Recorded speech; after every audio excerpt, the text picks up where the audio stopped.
અમરેલી લોકસભા ભાજપ મધ્યસ્થ ચૂંટણી કાર્યાલયને તાળા લગાવવાનો મામલો. પ્રદેશ ભાજપના નેતા મહેશભાઈ કસવાડાએ આપી પ્રતિક્રિયા. એમણે કહ્યું, લોકસભા ભાજપ મધ્યસ્થ ચૂંટણી કાર્યાલય મોટું આધુનિક બની રહ્યું છે.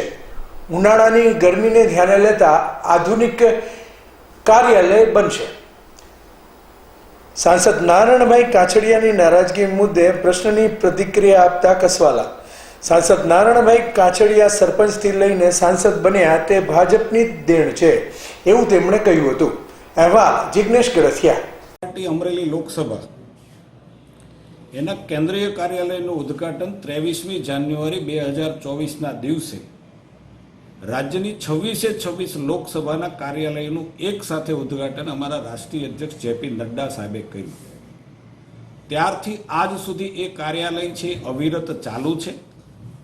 પણ મારે બહુ સ્પષ્ટતા કરવી પડે કે આજે દેશની અંદર પંચાયતથી લઈ અને પાર્લામેન્ટ સુધી ભારતીય જનતા પાર્ટીની સત્તા હોય, એક રાષ્ટ્રભક્ત તરીકે નરેન્દ્રભાઈ મોદી એક નવો રસ્તો વિકાસનો કંડારેલો હોય ત્યારે ભારતીય જનતા પાર્ટીના કાર્યાલય ઉપર તાળા મારવાનો શબ્દ પ્રયોગ બિલકુલ ખોટો છે. સત્યથી જોજનો દૂર આ વાત દૂર છે. ભારતીય જનતા પાર્ટીનો સ્વર્ણિમ યુગ આજે ચાલી રહ્યો છે. દેશ નહીં દુનિયાની જનતા ભારતીય જનતા પાર્ટીનું નેતૃત્વ દેશના પ્રધાનમંત્રી નરેન્દ્રભાઈ મોદીની પાછળ પાગલ છે. અને આ ચૂંટણી 2024ની ચૂંટણીમાં દેશની અંદર દુનિયાનો એક નવો રેકોર્ડ બનવા જઈ રહ્યો છે. ત્યારે ભારતીય જનતા પાર્ટી અમરેલીનું કાર્યાલય એ જ જગ્યાએ ચાલુ છે, એ જ જગ્યાએ ચાલુ રહેવાનું છે. અને એ જ જગ્યાએથી ભારતીય જનતા પાર્ટી અમરેલી લોકસભાની સીટ 5 લાખ કરતાં વધારે મતથી અમારે જીતવાની છે.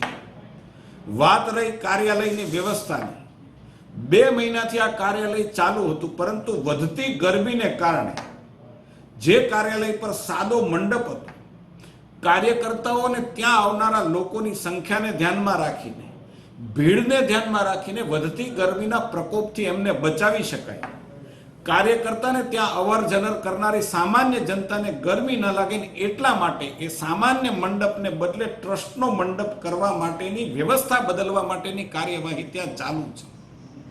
અને હું એમ માનું છું કે એના માટે જે શબ્દનો પ્રયોગ થયો છે કે ભારતીય જનતા પાર્ટીના કાર્યાલય પર તાળા વાગે, મારે દુઃખ સાથે કહેવું પડે છે કે આજે નહીં, 100 વર્ષ સુધી આ દિવસો ભારતીય જનતા પાર્ટીનો ક્યારેય નહીં આવે. કારણ કે અમે રાષ્ટ્રભક્તિને લઈ મનની અંદર આ ભાવનાથી કામ કરનારા લોકો છે.